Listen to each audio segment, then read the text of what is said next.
കിച്ചണിലേക്ക് സ്വാഗതം. ഇപ്പൊ നല്ല ഉഷ്ണകാലം വരാൻ പോവാണ്. അപ്പൊ അത്യാവശ്യം നല്ല ചൂടുണ്ട് കേട്ടോ ഇവിടൊക്കെ.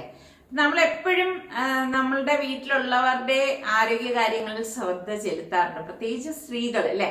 ഇപ്പൊ നമ്മള് ഹസ്ബൻഡിന്റെ ആയാലും മക്കളുടെ ആയാലും ഒക്കെ ആരോഗ്യ കാര്യങ്ങളിൽ ഭയങ്കര ശ്രദ്ധാലുവാണ്. പക്ഷെ നമ്മൾ ശ്രദ്ധിച്ചിട്ടുണ്ട് നമ്മളുടെ സ്വന്തം കാര്യത്തിൽ നമ്മൾ എത്രത്തോളം ശ്രദ്ധ ചെലുത്തുന്നു എന്ന് നമ്മൾ ഓരോരുത്തരും ശ്രദ്ധിക്കേണ്ട കാര്യമാണ്. ഇപ്പൊ നമ്മൾ ധാരാളം വെള്ളം കുടിക്കണം, അതുപോലെ തന്നെ പഴവർഗ്ഗങ്ങളും പച്ചക്കറികളും ഒക്കെ നമ്മളുടെ ആഹാര രീതികളിൽ ഉൾപ്പെടുത്തണം. അപ്പൊ മുൻപ് എൻ്റെ അടുത്ത് പലരും പറഞ്ഞിട്ടുണ്ട്, ഇതൊക്കെ നല്ല വണ്ണമാണല്ലോ എന്നൊക്കെ പറഞ്ഞു. അപ്പൊ ഇപ്പൊ ഉള്ള കമന്റ്സ് വരുന്നതെന്ന് വെച്ചാൽ ഇത് നന്നായിട്ട് ക്ഷീണിച്ചല്ലോ എന്ന് പറയും. അപ്പം ഇത് മറ്റൊന്നുമല്ല, ഞാൻ മുൻപൊക്കെ ആണെങ്കിൽ 3 നേരം ചോറൊക്കെ കഴിക്കുന്ന പാർട്ടിയായിരുന്നു കേട്ടോ. ഇപ്പൊ പിന്നെ ചോറിന്റെ അളവൊക്കെ കുറച്ചു. പിന്നെ ഇതുപോലെയുള്ള പച്ചക്കറികളും പഴവർഗ്ഗങ്ങളും ഒക്കെ, അതായത് റോ ആയിട്ട് നമുക്ക് കഴിക്കാൻ പറ്റുന്നത് അങ്ങനെ തന്നെ കഴിക്കും. ഇപ്പൊ ഫ്രൂട്ട്സ് ഒക്കെ എടുത്തു കഴിഞ്ഞാൽ ഞാൻ ജ്യൂസ് അടിക്കാറും ഒക്കെ ഉണ്ട്. അത് നല്ല ദാഹം വരുമ്പോ ചെയ്യുന്നതാണ്. ശരിക്കും നമ്മൾ അങ്ങനെ ജ്യൂസ് അടിച്ചൊക്കെ കുടിക്കുന്നതിൽ നിന്നും എന്തുകൊണ്ടും നല്ലത് നമ്മള് ഇപ്പൊ ഓറഞ്ചും ആപ്പിളും ഒക്കെ ആണെങ്കിൽ അങ്ങനെ കഴിക്കുന്നതാണ് നമ്മുടെ ആരോഗ്യത്തിന് എപ്പോഴും നല്ലത്. അപ്പൊ എപ്പോഴും അതുപോലെ തന്നെ ധാരാളം വെള്ളം നമ്മൾ കുടിക്കണം. അപ്പൊ നമ്മളുടെ ആരോഗ്യ കാര്യങ്ങളിൽ നമ്മൾ അതീവ ശ്രദ്ധയോട് കൂടിയിട്ട് ശ്രദ്ധിക്കേണ്ട കാര്യമാണ്. എങ്കിൽ നമുക്ക് ആരോഗ്യം ഉണ്ടെങ്കിലല്ലേ പിന്നെ നമ്മുടെ വീട്ടിലുള്ളവരുടെ കാര്യങ്ങളൊക്കെ നോക്കാൻ നമുക്ക് സാധിക്കത്തുള്ളൂ.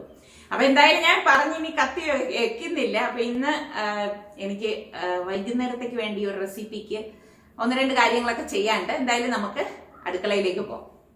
അപ്പൊ ഞാൻ പറഞ്ഞ റെസിപ്പി ഉണ്ടാക്കാൻ വേണ്ടിയിട്ട് 1 കപ്പ് പച്ചരി ഞാൻ എടുത്തിട്ടുണ്ട്. 250 ml കപ്പിലാണ് കേട്ടോ.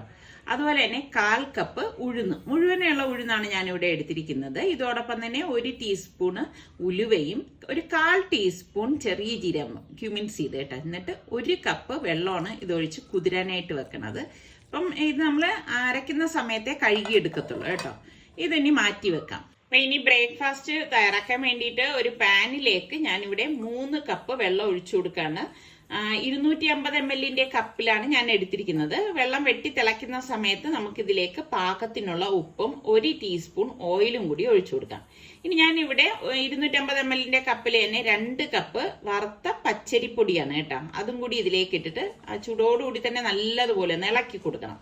ഇതുപോലെ നല്ലതുപോലെ ഇളക്കി യോജിപ്പിച്ച ശേഷം ഞാനിത് അടച്ചിട്ട് ഇനിയിപ്പോൾ ഒരു 10 മിനിറ്റ് മാറ്റി വെക്കാൻ പോവുകയാണ്.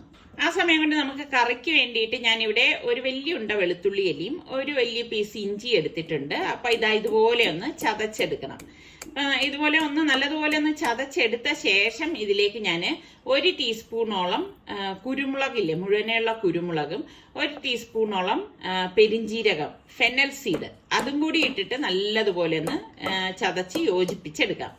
അപ്പൊ ആ പെരിഞ്ജീരകവും കുരുമുളകും ഒക്കെ നല്ലതുപോലെ ചതഞ്ഞ് കിട്ടണം കേട്ടോ. അതിന് ശേഷമാണ് ഞാൻ ഇതിലേക്ക് ഒരു 5 പച്ചമുളക് ഇട്ട് കൊടുക്കാണ്. അത്യാവശ്യം നല്ല എരിവുള്ള പച്ചമുളക് തന്നെയാണ് കേട്ടോ ഇത്. ഇതോടൊപ്പം തന്നെ കറിവേപ്പിലയും കൂടി ഇട്ട് കൊടുക്കണം. ഇത് നമ്മുടെ വീട്ടിൽ തന്നെ ഉണ്ടായ കറിവേപ്പിലയാണ് കേട്ടോ. അപ്പൊ നമ്മുടെ വീട്ടിലുണ്ടാകുന്ന സംഭവത്തിന് ഒരു പ്രത്യേക മണവും ടേസ്റ്റും ഒക്കെ ആയിരിക്കുമല്ലോ അല്ലെ. അപ്പൊ അതും കൂടി ചേർത്ത് നല്ലതുപോലെ ഇളക്കി ചതച്ച് വീണ്ടും എടുക്കണം. അപ്പൊ അത്രയേ ഉള്ളൂ. അപ്പൊ ഞാൻ ഇതിലേക്ക് 3 സവോളയാണ് എടുക്കുന്നത്. അപ്പൊ സവോള നമുക്ക് അതിന്റെ ആ മുക്കൊക്കെ ഒന്ന് കട്ട് ചെയ്ത് മാറ്റിയിട്ടൊന്ന് സ്ലൈസ് ചെയ്തെടുക്കാം. ഇതൊക്കെ നമ്മളുടെ ഇഷ്ടത്തിനനുസരിച്ച് കുഞ്ഞായിട്ട് വേണമെങ്കിൽ കുഞ്ഞായിട്ട് അരിഞ്ഞെടുക്കാം, അതല്ല സ്ലൈസ് ചെയ്ത് മതിയെങ്കിൽ അങ്ങനെ ചെയ്തെടുക്കാം. അപ്പൊ ചിലതിനൊക്കെ ഞാൻ ഈ ഒരു രീതിയിലാണ് കട്ട് ചെയ്തെടുക്കുന്നത്. അതിനൊന്നും ഞാൻ സ്ലൈസറും ചോപ്പറും ഒന്നും യൂസ് ചെയ്യത്തില്ല കേട്ടോ. എനിക്കെപ്പോഴും ഇതൊക്കെ നമ്മളെ കൈകൊണ്ട് ചെയ്യുമ്പോഴാണ് സ്പീഡ് കൂടുതലായിട്ട് തോന്നുന്നത്. അപ്പൊ പ്രഷർ കുക്കറിലേക്ക് നമുക്ക് 3 ടേബിൾ സ്പൂൺ വെളിച്ചെണ്ണ ഒഴിച്ച ശേഷം 1/2 ടീസ്പൂൺ ഉലുവയിട്ട് പൊട്ടിച്ചു കൊടുക്കാം. അതിനുശേഷം നമ്മൾ ഈ ചതച്ച് വെച്ചിരിക്കുന്നത് ഇതിലേക്ക് ഇട്ടിട്ട് നല്ലതുപോലെ ഇളക്കി കൊടുക്കാം. അപ്പൊ നല്ല മൂത്ത മണം വരുന്നുണ്ട്. ഈ സമയത്ത് നമുക്ക് ഈ അരിഞ്ഞു വെച്ചിരിക്കുന്ന സവാള ഇതിലേക്ക് ചേർത്തിട്ടൊന്ന് വഴറ്റി കൊടുക്കണം. അപ്പൊ ഇതുപോലെ എല്ലാം കൂടി ചേർത്ത് വഴറ്റിയെടുക്കണം. ശരിക്കും ആ ചതച്ചെടുത്തത് കൊണ്ട് തന്നെ നല്ല മണം വരുന്നുണ്ട് കേട്ടോ. അപ്പൊ ഇതുപോലെ ഒന്ന് ഇളക്കി കൊടുത്ത ശേഷം ഞാനിവിടെ 2 ടേബിൾ സ്പൂൺ വീതം മുളക് പൊടി, മല്ലിപ്പൊടി, ഓരോ ടീസ്പൂൺ വീതം മഞ്ഞൾപ്പൊടി, ഗരം മസാലപ്പൊടി, പെരിഞ്ജീരകപ്പൊടി, ഇത്രയാണ് ഇട്ടിരിക്കുന്നത്. ഇതിലേക്ക് പാകത്തിനുള്ള ഉപ്പും കൂടി ചേർത്തിട്ട് എല്ലാം കൂട്ടിയിട്ടൊന്ന് വഴറ്റി കൊടുക്കാം. അപ്പോൾ പല രീതിയിൽ ഞാൻ കറി വെക്കുന്നതൊക്കെ കാണിച്ചിട്ടുണ്ട്. ഇതിലിപ്പം പൊടികൾ ഡയറക്റ്റ് ഇട്ടിട്ട് അതിന്റെ പച്ചമണം മാറുന്നവരെ ഒന്ന് ഇളക്കി കൊടുക്കുകയാണ് ചെയ്യണത്. അപ്പൊ കഴുകി വൃത്തിയാക്കി വെച്ചിരിക്കുന്ന ഒരു 1/2 കിലോ ബീഫാണിത്. അതിനോടൊപ്പം തന്നെ നമുക്ക് പാകത്തിന് കുറച്ച് കറിവേപ്പില കേട്ടോ, 2 തണ്ട് കറിവേപ്പിലയും കൂടി ഇട്ടിട്ട് ഇതുപോലെ ഒന്ന് ഇളക്കി കൊടുക്കണം. അപ്പൊ ആദ്യമേ നമ്മൾ ഇതിലൊന്നും വെള്ളം ചേർക്കരുത് കേട്ടോ. ആദ്യം വെള്ളം ചേർത്ത് കഴിഞ്ഞാൽ അതിന്റെ ആ ഒരു ടേസ്റ്റ് തന്നെ മാറിപ്പോവും. അപ്പൊ ഇതുപോലെ നല്ലതുപോലെ ഇളക്കി യോജിപ്പിച്ച ശേഷമാണ് നമ്മൾ തിളച്ച വെള്ളം ഞാൻ ഇതിലേക്ക് 1 കപ്പ് ഒഴിച്ചു കൊടുക്കുന്നത്. എന്നിട്ട് എല്ലാം ചേർത്തിട്ടൊന്ന് മിക്സ് ചെയ്ത് കൊടുക്കാം. അപ്പൊ ഇതിപ്പോ കുറച്ച് ചാറോട് കൂടിയിട്ടുള്ള കറിയാണ് ഞാൻ തയ്യാറാക്കുന്നത്. എന്നിട്ട് പ്രഷർ കുക്കർ മൂടി വെയിറ്റ് ഇട്ടിട്ട് ഞാനൊരു 6 വിസിൽ വരെ ഇതൊന്ന് വേവിച്ചെടുക്കുകയാണ് ചെയ്യണത്. അപ്പൊ അതവിടെ റെഡിയാകുന്ന നേരം കൊണ്ട് നമുക്കിനി മാവൊന്ന് കുഴച്ചെടുക്കാം. അപ്പൊ ഈ മാവ് ഞാൻ ഈ മാറ്റിലേക്ക് ഇട്ടിട്ട് നല്ലതുപോലെ ഒന്ന് കുഴച്ചെടുക്കുകയാണ്. ഇതിപ്പം അത്യാവശ്യം ചൂടൊന്ന് മാറിയിട്ടുണ്ട്, അതുകൊണ്ട് തന്നെ നമുക്ക് എളുപ്പത്തിൽ ഇത് കൈകൊണ്ട് കുഴച്ചെടുക്കാൻ സാധിക്കും. അപ്പൊ ആദ്യമായിട്ടൊക്കെ ഉണ്ടാക്കുന്നതും പുതുതായിട്ടൊക്കെ ഈ പറഞ്ഞ മാതിരി പത്തിരി ഉണ്ടാക്കണം എന്നുള്ളവർക്ക് എളുപ്പത്തിൽ ചെയ്യാൻ പറ്റുന്ന ഒരു രീതിയാണ് കേട്ടോ ഇത്. നല്ലതുപോലെ കുഴച്ചെടുക്കണം. കുഴച്ചെടുക്കുന്നതിലാണ് ആ പത്തിരിയുടെ ഒരു സോഫ്റ്റ് ഇരിക്കുന്നത്. അപ്പൊ ഞാൻ ഇവിടെ കുറച്ചു നേരം കുഴച്ചിട്ടുണ്ടായിരുന്നു. ഇനി നമുക്കിത് പത്തിരിയുടെ പരുവത്തിന് ചെറിയ ചെറിയ ബോൾസ് ആക്കി നമുക്ക് ഉരുട്ടിയെടുക്കണം. അപ്പൊ എളുപ്പത്തിന് വേണ്ടിയിട്ട് ഞാൻ ഇങ്ങനെയൊക്കെയാണ് ചെയ്യണത് കേട്ടോ. അപ്പൊ ഇതിനെ നമുക്ക് ഇതുപോലെ വേണം ഉരുട്ടി മാറ്റി വെക്കാനുള്ളത്. ഇതിപ്പം ഇത്രയും ഉരുളയാണെങ്കിലും അത്യാവശ്യം വലിപ്പമുള്ള പത്തിരി തന്നെ നമുക്ക് എടുക്കാൻ പറ്റും. പറയാം ബീഫ് ഇവിടെ റെഡി ആയിക്കൊണ്ടിരിക്കുകയാണ്. അപ്പൊ ഞാൻ ഇതെല്ലാം ഉരുളയാക്കി മാറ്റിയിട്ടുണ്ട്. അപ്പൊ ഇനി നമുക്കിതൊന്ന് പരത്തിയെടുക്കണം. അപ്പൊ ഞാനിതിലേക്ക് കുറച്ച് അരിപ്പൊടി ഇതുപോലെ വെതറിയ ശേഷം ഒന്ന് പരത്തി കൊടുക്കുകയാണ് ചെയ്യണത്. ചില സമയങ്ങളിൽ ഞാൻ നമ്മുടെ ചപ്പാത്തി പ്രസ് ഉണ്ടല്ലോ, അതിൽ വെച്ചിട്ടൊന്ന് പ്രസ് ചെയ്തെടുക്കും കേട്ടോ. അങ്ങനെയൊക്കെയാണ് ചെയ്യണത്. ഓരോ പ്രാവശ്യം ഓരോ രീതിക്കാണ് ചെയ്യണത്. അപ്പൊ നിങ്ങൾക്കൊക്കെ എങ്ങനെയാണ്, പരത്തിയെടുക്കുന്നതാണോ താല്പര്യം, അതല്ല ചപ്പാത്തി പ്രസ്സിൽ വെച്ചിട്ട് പ്രസ് ചെയ്തെടുക്കുന്നതാണോ ഇഷ്ടം? അപ്പൊ ഇതുപോലെ ഞാൻ എല്ലാം ഒന്ന് പരത്തിയിട്ട് അടുക്കി വെച്ചു കൊടുക്കുകയാണ്. അതിനുശേഷമേ ഞാൻ ഇനി ഇത് ചുട്ടെടുക്കുന്നുള്ളൂ കേട്ടോ. അപ്പം എന്റെ മൂഡ് അനുസരിച്ചാണ് ഓരോ കാര്യങ്ങൾ ചെയ്യുന്നത്. ചില സമയം ഇതുപോലെ പരത്തുന്നതിനനുസരിച്ച് തന്നെ ഞാൻ ചുട്ട് മാറ്റിയെടുക്കും. അപ്പൊ പത്തിരിയൊക്കെ ആകുമ്പോൾ എപ്പോഴും എനിക്ക് തോന്നുന്നത് നല്ലത് നമ്മൾ ഇതുപോലെ ഒന്ന് പരത്തി അടുക്കി വെച്ച ശേഷം നമ്മൾ അടുപ്പിന്റെ അടുത്ത് നിന്ന് ചുട്ടെടുക്കുന്നതാണ് സൗകര്യം കൂടുതലായിട്ട് എനിക്ക് തോന്നുന്നത് കേട്ടോ. അങ്ങനെ ഇപ്പൊ നമ്മളുടെ പത്തിരിയെല്ലാം ഞാനിവിടെ പരത്തി എടുത്തിട്ടുണ്ട്. അപ്പൊ നിങ്ങളൊക്കെ ഇങ്ങനെ തന്നെ ആണോ, പരത്തി വെച്ച ശേഷം തന്നെ ആണോ ചുട്ടെടുക്കുന്നത്, എങ്ങനെയാണ്? അപ്പം നമ്മളുടെ ബീഫിന്റെ സ്റ്റീമൊക്കെ പോയ ശേഷം ഞാനൊന്ന് ഓപ്പൺ ചെയ്തെടുക്കുകയാണ്. അപ്പൊ കറക്റ്റ് പരുവാണ് കേട്ടോ. അപ്പൊ ഇതുപോലെ ചാറോട് കൂടിയിട്ടാണ് ഇന്നിപ്പൊ ഞാൻ പറഞ്ഞില്ലേ കറി ഉണ്ടാക്കിയിരിക്കുന്നത്. കറക്റ്റ് നല്ല മണം വരുന്നുണ്ട്. നിങ്ങൾക്കൊക്കെ ബീഫാണോ ഇഷ്ടം, ബീഫ് ഇതുപോലെ വരട്ടിയെടുക്കുന്നതാണോ ഇഷ്ടം, ഇതുപോലെ കറി ആക്കുന്നതാണോ ഇഷ്ടം?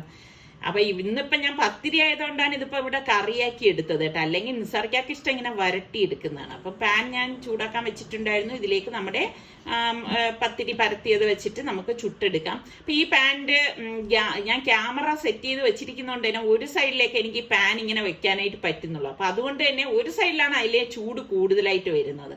അപ്പൊ ആ സൈഡിലത് പൊന്തി വരുന്നുണ്ട്. പിന്നെ മറ്റേത് ഈ പറഞ്ഞ മാതിരി ഇങ്ങോട്ട് നീക്കി വെച്ചിട്ടൊക്കെയാണ് റെഡിയാക്കി എടുക്കുന്നത്. അപ്പൊ പക്ഷെ നല്ല യൂസ്ഫുൾ ആയിട്ടുള്ള ഒരു പാൻ തന്നെയാണ് കേട്ടോ ഇത്. 4 നമുക്ക് ഒരുമിച്ച് ചുട്ടെടുക്കാൻ പറ്റുന്നത് കൊണ്ട് തന്നെ പെട്ടെന്ന് നമ്മുടെ ജോലിയൊക്കെ ഒന്ന് ഒതുങ്ങി കിട്ടും. അപ്പൊ പത്തിരി ഞാൻ കാസറോളിലേക്ക് മാറ്റുവാണ്. അപ്പൊ ഇതാണ് നമ്മുടെ ഇന്നത്തെ ബ്രേക്ക്ഫാസ്റ്റ് എന്ന് പറയുന്നത്. നല്ല നൈസ് പത്തിരിയും, പത്തിരിയില് തേങ്ങാപ്പാലിൽ ഉപ്പിട്ടതാണ് കേട്ടോ ഇത്. അങ്ങനെ തേങ്ങാപ്പാൽ ഇങ്ങനെ ഒഴിച്ചിട്ട് എനിക്ക് ഭയങ്കര ഇഷ്ടമാണ്. നിങ്ങൾക്കൊക്കെ ഇഷ്ടമാണോ തേങ്ങാപ്പാൽ ഒഴിച്ചിങ്ങനെ കഴിക്കുന്നത്? പിന്നെ അതിന്റെ പുറത്ത് നമ്മൾ ഈ ചൂടോടുകൂടി തന്നെ ആ ബീഫ് കറിയും ഒഴിച്ചിട്ട് കഴിക്കുന്നതിന്റെ ഒരു ടേസ്റ്റ് ഒന്ന് പറഞ്ഞറിയിക്കാൻ പറ്റത്തില്ല കേട്ടോ. നിങ്ങൾക്കൊക്കെ എങ്ങനെ പത്തിരിയുടെ കൂടെ എന്ത് കറിയാണ് ഇഷ്ടം? ചിലർക്ക് ചിക്കൻ ആയിരിക്കും, മട്ടൺ ആയിരിക്കും, മുട്ടക്കറി ആയിരിക്കും. ഇതൊക്കെ ഇഷ്ടമുള്ളവരുണ്ടാവുമല്ലോ, ഒന്ന് പറയുക കേട്ടോ. അടിപൊളി ടേസ്റ്റാണിത്.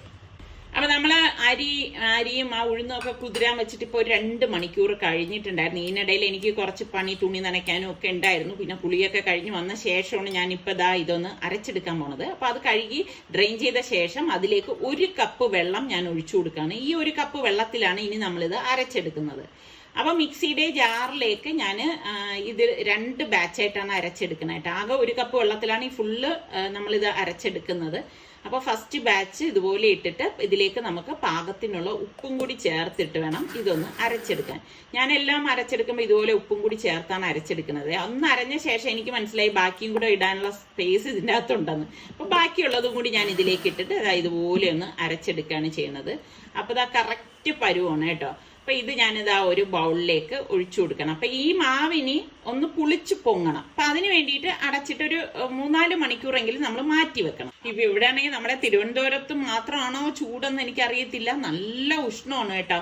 അപ്പോൾ ഈ ഉച്ചയൊക്കെ ആകുമ്പോഴേക്കാണെങ്കിൽ ശരിക്കും പറഞ്ഞാൽ നമ്മളിങ്ങനെ ദേഹമൊക്കെ തളർന്നു പോകുന്നത് പോലുള്ള ചൂടാണ്. എപ്പോഴും നമുക്ക് ഞാൻ നേരത്തെ പറഞ്ഞതുപോലെ നമ്മളുടെ ആരോഗ്യം നമ്മൾ ശ്രദ്ധിക്കണമല്ലോ. അപ്പോൾ വൈറ്റമിൻസ് ഒക്കെ അടങ്ങിയ ഭക്ഷണങ്ങൾ എന്തായാലും ജ്യൂസായിട്ടോ അല്ലെങ്കിൽ കഴിച്ചോ ഒക്കെ നമ്മളുടെ ശരീരത്തിലേക്ക് അത് പോകണം. അപ്പൊ ഞാൻ അത് ഓറഞ്ച് ഉണ്ടായിരുന്നു, അപ്പൊ ഇതെല്ലാം പൊളിച്ചിട്ട് ജ്യൂസ് അടിക്കാൻ പോവാണ്. അപ്പൊ ഞാൻ ഇങ്ങനെ ജ്യൂസൊക്കെ അടിക്കുമ്പോൾ പഞ്ചസാര ഇടാറില്ല കേട്ടോ. കാരണം അങ്ങനെ നമ്മൾ കുടിച്ച് ശീലിക്കാതിരിക്കുന്നതാണ് എപ്പോഴും നല്ലത്. അപ്പൊ കുറച്ച് അത്ര നല്ല മധുരമുള്ള ഓറഞ്ചൊക്കെ ആണെങ്കിൽ നല്ല മധുരം കിട്ടും. അതല്ലെങ്കിൽ നോർമൽ ഒരു മധുരമായിരിക്കും. എന്നാലും പഞ്ചസാര ഒഴിവാക്കിയിട്ട് തന്നെയാണ് ഞാൻ ഇതുപോലെ ജ്യൂസ് അടിച്ചെടുക്കുന്നത്. പിന്നെ ഗസ്റ്റ് ഒക്കെ വരുന്ന സമയത്തും പിന്നെ പിള്ളേർക്കൊക്കെ വേണം എന്ന് പറയുമ്പോഴും അവർക്കൊക്കെ അടിച്ചു കൊടുക്കാറുണ്ട് കേട്ടോ. അങ്ങനെ ഇപ്പൊ ജ്യൂസ് ഇവിടെ റെഡി ആയിട്ടുണ്ട്.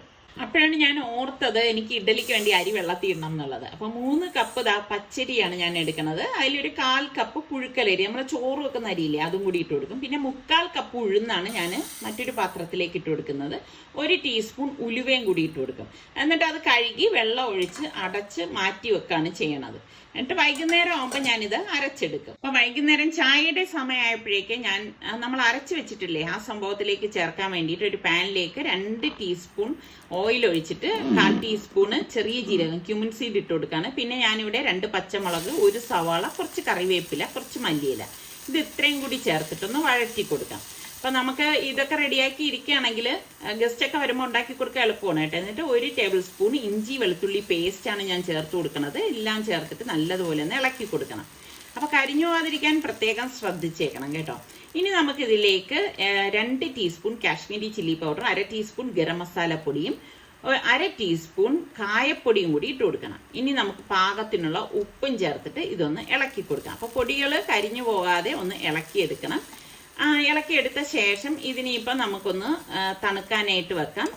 തണുത്ത ശേഷം നമ്മൾ അരച്ചു വെച്ച ആ ഒരു ബാറ്ററില്ലേ, ആ ബാറ്റർ ഇവിടെ പൊങ്ങി വന്നിട്ടുണ്ട് കണ്ടോ. അത്യാവശ്യം നല്ല പൊങ്ങി നല്ല പുളിച്ച് വന്നിട്ടുണ്ട്.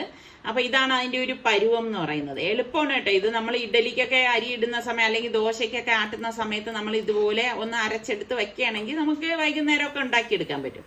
എന്നിട്ട് ഈ നമ്മുടെ മസാലക്കൂട്ട് എൻ്റെത് അത്ര അധികം തണുത്തിട്ടൊന്നും ഇല്ലായിരുന്നു. എനിക്ക് അത്യാവശ്യം ഉള്ളത് കൊണ്ട് ഞാൻ ഇതിലേക്ക് ഇട്ടിട്ട് നല്ലതുപോലെ ഒന്ന് ഇളക്കി കൊടുക്കണം. അപ്പൊ നല്ലതുപോലെ അതിൽ ചേർത്തൊന്ന് ഇളക്കിയെടുക്കണം. എന്നിട്ട് ഉണ്ണിയപ്പ ചട്ടിയിലേക്ക് നമുക്ക് സാധാരണ ഉണ്ണിയപ്പം ഉണ്ടാക്കുന്നത് പോലെ ഓയിൽ ഒഴിച്ച ശേഷം ഈ മാവ് ഇതുപോലെ കോരി ഒഴിച്ചു കൊടുക്കണം. പിന്നെ ഫ്ലെയിം കുറച്ച് വെച്ചിട്ട് വേണം നമ്മൾ ഇനി ഇത് ഫ്രൈ ചെയ്തെടുക്കാനുള്ളത്. എണ്ണ കുടിക്കൊന്നും ചെയ്യത്തില്ല കേട്ടോ. ഒരു സൈഡ് വെന്ത് വരുമ്പോഴേക്ക് ഇത് പതുക്കെ നമുക്കൊന്ന് മറിച്ചിട്ട് കൊടുക്കാം. അപ്പൊ ഇതൊരു പണിയാരം എന്ന് വേണമെങ്കിൽ പറയാം. എന്നാ പണിയാരം ആണോ എന്ന് ചോദിച്ചാൽ അല്ല. അപ്പൊ ഒരു വെറൈറ്റി ആയിട്ടുള്ള ഒരു മസാല ഉണ്ണിയപ്പം എന്ന് തന്നെ നമുക്ക് ഇതിന് പേരിടാം. അടിപൊളി ടേസ്റ്റ് ആണ്. ഞാനിവിടെ ഇടയ്ക്കിടയ്ക്ക് ഇത് ഉണ്ടാക്കുന്നതാണ് കേട്ടോ. അപ്പൊ ഇത് എണ്ണയിൽ നിന്ന് നമുക്ക് മാറ്റി കൊടുക്കണം. എല്ലായിടവും വെന്തു എന്ന് ഉറപ്പ് വരുമ്പോഴാണ് നമ്മളിത് എണ്ണയിൽ നിന്ന് മാറ്റുന്നത്. ഞാൻ പറഞ്ഞതുപോലെ ഒട്ടും എണ്ണ കുടിക്കോ ഒന്നും ചെയ്യത്തില്ല കേട്ടോ. ഇപ്പൊ കുട്ടികൾക്കൊക്കെ ഇപ്പം സ്നാക്സ് ആയിട്ടൊക്കെ കൊടുത്തുവിടാനൊക്കെ പറ്റിയ ഐറ്റമാണ്. എന്തായാലും ഈ വീട്ടിലുള്ളവർക്കൊക്കെ ഇഷ്ടപ്പെടും. അപ്പൊ അടുത്ത ബാച്ചും ഞാൻ ഇതേപോലെ തന്നെ മാവ് കോരി ഒഴിച്ചിട്ട് ഇത് റെഡിയാക്കി എടുക്കുകയാണ് ചെയ്യണത്.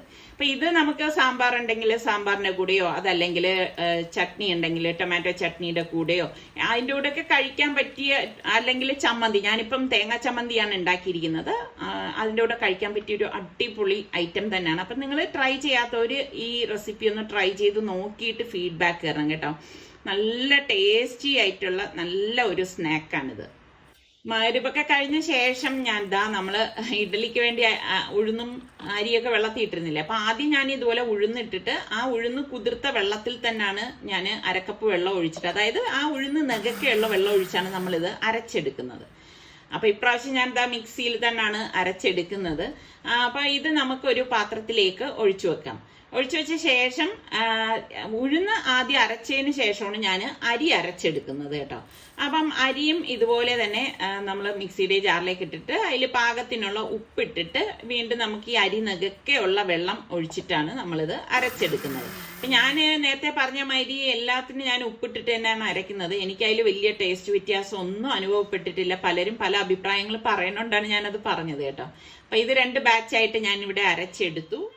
അപ്പൊ ഇത് ഇനിയിപ്പം നന്നായിട്ടൊന്ന് കൈ കഴുകിയ ശേഷം നല്ലതുപോലെ ഒന്ന് ഇളക്കിയിട്ട് നമുക്കിത് മൂടി വെക്കാം. നാളെ ആകുമ്പോഴേക്ക് കറക്റ്റ് പരുവായിരിക്കും കേട്ടോ.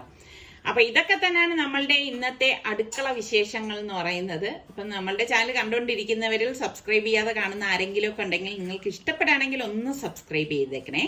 അപ്പൊ അടുത്ത നല്ല റെസിപ്പിയോ അടിപൊളി വ്ളോഗോ ആയിട്ടൊക്കെ നമുക്ക് വീണ്ടും കാണുന്നത് വരെ എല്ലാവർക്കും ബൈ.